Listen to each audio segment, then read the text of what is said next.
মাঝে মধ্যে বাড়ির ছেলেরা যদি সময় দিতে না পারে, একটু সাহায্য করলে কি হয় বলো? তো আজকে পুটুর বাবা কিন্তু আমাদের বাজার করে দিতে পারে নাই। তো এদিকে ঘরের মাছও শেষ হয়ে গেছে, আর আমাদের পুটুর একবেলা মাছ না হলে তার চলে না। যাই হোক, আসলে আমরা 5 নম্বর নারায়ণগঞ্জ 5 নম্বর ঘাট থেকেই মাছ কেনে, কিন্তু আর কি করার, ওখানে যেতে হলে অনেক সকালে ঘুম থেকে উঠতে হয়, আর পুটুর বাবার অত সকালে ঘুম ভাঙে না, সেই কারণে যেতে হলে একটু প্যারার ভিতরে পড়তে হয়। তো মাঝে মধ্যে এই মহল্লা থেকেই মাছ কিনা হয়, কারণ আমাদের এই মহল্লায় ভালোই মোটামুটি মাছ পাওয়া যায়। তো সেই কারণে ভাবলাম যাই, আমি আর অন্য বিলে যাই মাছটা কিনেই নিয়ে আসি। তো দেখো, আসলে মাছ তো কিনতে পারি কিন্তু দামাদামি করতে পারি না, কোন মাছের কি দাম সেটাও তো জানি না।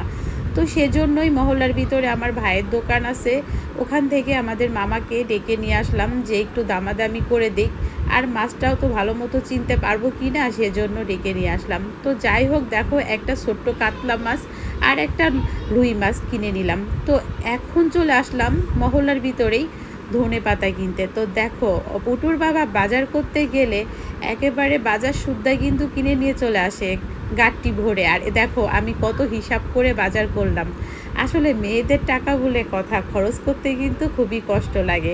তো দেখো, জানো না তো, আমি মাত্র 10 টাকার বেগুন আর 10 টাকার ধনে পাতা কিনলাম। তারপরে চলে আসলাম, দেখি যে লাউ, কচি লাউ আর লাড্ডু গাছ দেখে তো কিনে ফেললাম ওখান থেকে। তো যাই হোক, লাউটা কিন্তু 50 টাকা নিছে আর লাড্ডু গাটা 30 টাকা। তো এই তো কিনে নিয়ে চলে আসলাম। এসে তো দুইজনে মিলে ঘর দোর গুছানো শুরু করে দিছি। অর্ণবরে বললাম, বাবা তুমি ঘরের বিছনাটা করে ফেলো, আর আমি এদিকে অন্য কাজ করি। তো যাই হোক, দেখো অর্ণব বাসায় থাকলে হাতের সাথে ঠিকই একটু করে দেয়। আর এই যে দেখো, কচি কচি ডোগাগুলো দেখে এতই ভালো লাগতাছিল, আসলে রান্না করে খেয়েছিলাম, ভালোই হয়েছিল।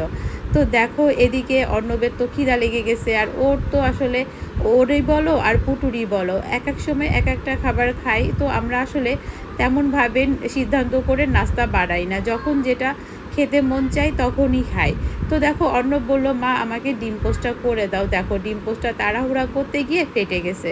আর এটার সাথে টোস্ট বিস্কুটটা আবার অর্ণব খুব ভালো খায়। তো দেখো অর্ণব বললো যে আমাকে এটাই দাও, সকালের নাস্তাটা এটা দিয়েই হয়ে যাবে। তো দেখো টোস্ট বিস্কুটগুলো দিলে, আসলে অর্ণব খুব ভালোই খায় কিন্তু এটা দিয়ে, কিন্তু ডিম পোস্টটা ফেটে যাওয়ার কারণে কিন্তু আমার একটু খারাপ লাগছিল।